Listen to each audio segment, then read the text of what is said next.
I didn't think it was going to move very much, and I tried to hit it straight, and I felt like I started right in the middle, and looked like it broke off pretty hard. So just a misread, sadly.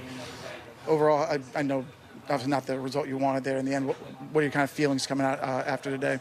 Yeah, I mean, I put up a good fight. I felt like I had some weird breaks this week, and then that's kind of the thing is like. It's tough to describe, but I'm obviously a bit disappointed. I hit 2 or 3 really good shots into 18 to give myself a chance, and I felt like I made the putt, and then I looked up and it was breaking off. So a bit disappointing, but Steven played great this week, and he's a deserving champion. When you have results like this, where kind of stinging, at the end there, does it take you a long time to kind of get over that? Do you kind of push that aside and move on quick? I'll move on as quickly as possible. Obviously I'm a bit disappointed right now, but at the end of the day, it would be one thing if I pulled it or something like that. I just misread it. I don't know why I misread it, but, that happens. It's part of the game.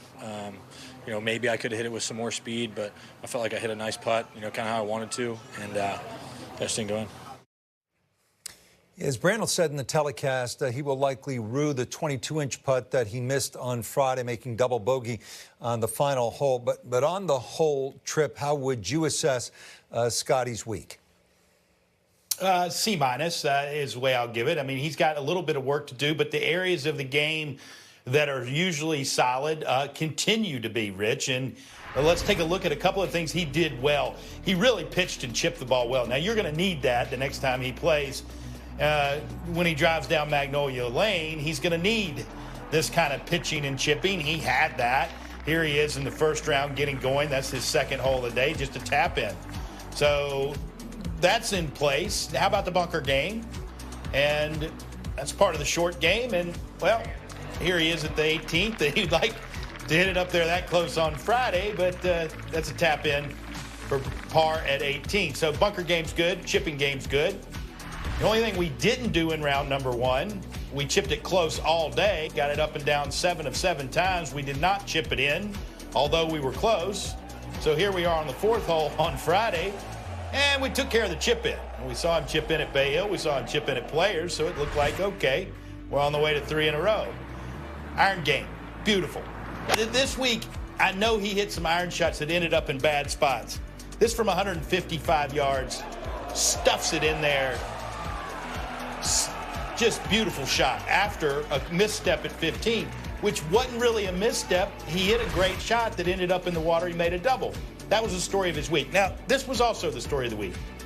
These are the things he's got to clean up. 7 feet 4 inches missed. Now, was he misreading them? That looked like a misread to me.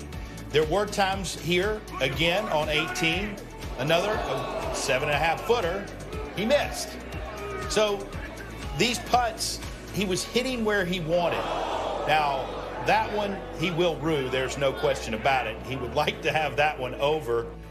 But Scottie does let things roll off his back. So you thought, okay, today he gave himself a number of chances. This for par at 15. If there were 2 holes that let him down, it was 15 and 18, that bogey. And then here, he said he saw it in the middle. Steven Yeager saw it out to the right because his putt was on a similar line, and he missed it to the right. So it was obviously something you could see, but he said he hit the putt where he wanted. But 5 to 10 feet, Rich. This is the denominator for Scottie Scheffler. So goes Scottie from 5 to 10 feet. So go whether he holds a trophy or not. This season, he's averaging 55.8%. That's 94th.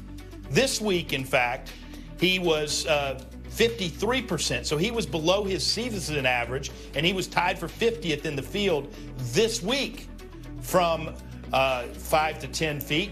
But look at the yellow there. You know what? Those are the only times he was better than not only his season average, but the tour average. The tour average is 56.5%. When he was better in bettering his season and the tour average, well, he had 2 trophies. How do you work on 5 to 10 footers? Well, obviously, he's got to work on his green reading. Good news for him. Augusta National, he's been around so many times. He's got a green jacket, means he knows how to read the greens there. If he's hitting them where he wants, that's great. The only way to get better from 5 to 10 feet is simply spend time, and pros are great at this. They go about doing drills. he'll see. I guarantee you, this next week when he does practice, he will be doing some drills or different areas, working on that 5 to 10 foot range. And probably when he goes and plays a practice round, if he does it before he gets there this coming week, which players often do, he'll probably hit a lot of 5 and 10 footers.